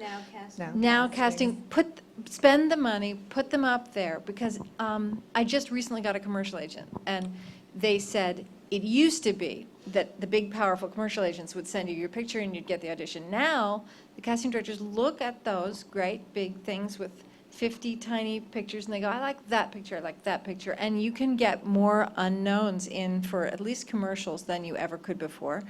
And that sort of thing, that's exactly how you'll get seen. If you talk about networking, nothing could be better than getting yourself on those websites with an accurate headshot. You know, get a headshot that actually looks like you. Do as I say, not as I do. No, that's, yeah, I was going to add that, really look like yourself and don't do those kind of cheesy composites that people used to do with, one with a wig on and then the next one's got a fake pair of glasses on with no lens in them, those kinds of things. No, just be yourself. Just be yourself, because they're looking for you. They're looking for you. Don't try to be somebody else, and if you don't look great with a lot of makeup on, then that's not the headshot for you, because when you come in, they want you to look like the picture looks. So no airbrushing, just, a straight shot that looks like you. Professionally done. So we're getting near to the end of our panel. So I want to ask, any goals for 2013? Now, I know Mo, he said he doesn't like to go year by year, but any just future goals coming up? Yes, I have one. I've been in a writers group that I was one of the founding members of for 22 years now, and we meet every Monday night. And I have this little completion problem, which is I have probably literally 3,000 pages of scripts in my computer that go from page 12 to page 90. I never quite finish it. So I heard this brilliant thing here on this stage, which is if you want to, the difference between a dream and a goal is a plan and a deadline. And I heard this guy say, if you want to complete something, write a check to the organization that you could not even imagine in your wildest dreams giving a penny to, for whatever amount you can afford, which for me would be the Republican National Party, then send it to somebody you know would give it to them, and say, if I don't email you a completed script by July 20th of this year, you get to send that The check fiscal in. cliff. So of Lee that's my Garlington. fiscal cliff here for this year, and I'm not going over it, is I am going to have a completed script by my birthday this year. Great. See, now, it was originally April 1st. I've already changed the deadline. How sad is that? But I thought for the first 3 months, that's my other goal. I haven't had, this is so bad, I haven't had my headshots done in 17 years. I thought it might be time. Haven't updated my reel in 17. It's amazing I've ever made a cent in this business. That's my goal for the year, is get a website. And I have so much, I did a lot of TV shows last year, and I haven't even gotten clips from them that anybody can see. It's really lazy. So I have to do that, and I'm doing that. Do you think that might be why we're still in the middle? Because we're all so doggone lazy, because I was going to say something similar to that. But because the business is, it's moving so fast, and the way people are accessing you and being familiar with you is so different than it used to be. You have to be, aware. That's back to my saying to Deb in Texas, if you get the whole script, read the whole script. So, we've got the whole script, but we're just flipping to certain sections of it and picking and choosing what we will and won't do. And the point, to the whole thing is being aware of the, where you are, the landscape that you are dealing in, like I'm not in New York anymore, this is LA, and you gotta be willing to do what you need to do to get yourself out there the way people want you to be out there. Now, they're not doing the the headshot anymore. It's got to be, you know, on the computer, and you've got to have your reel up and all of that. And they're now talking about people are aware of how you're tweeting and that kind of thing, and how many Facebook friends you have and all of that. And I'm a person that doesn't even use a cell phone. But in the coming year, it's like if I want to be in the game, I got to play the game. You know, to a certain extent. I mean, if I want to stay right where I'm at, there will be no problem. I will continue to work. I will continue to work at the level I'm working at. And some people would say, well, you're doing pretty darn good. Well, it's all a matter of, you know, perspective, you know, where you're at on either side of that. But if I want to excel, if I want to do better, I've got to be better at doing the things that I know that I should be doing. Lee was talking about somebody that tweeted, I think it was Mindy, the Mindy Project. She's got 1 million tweeters or something, and so that's how she got her show, because the network looked, she's already got 1 million people following her. That's going to be an instant hit. So that's what people are doing now. That they're tracking how you're moving in the social media world.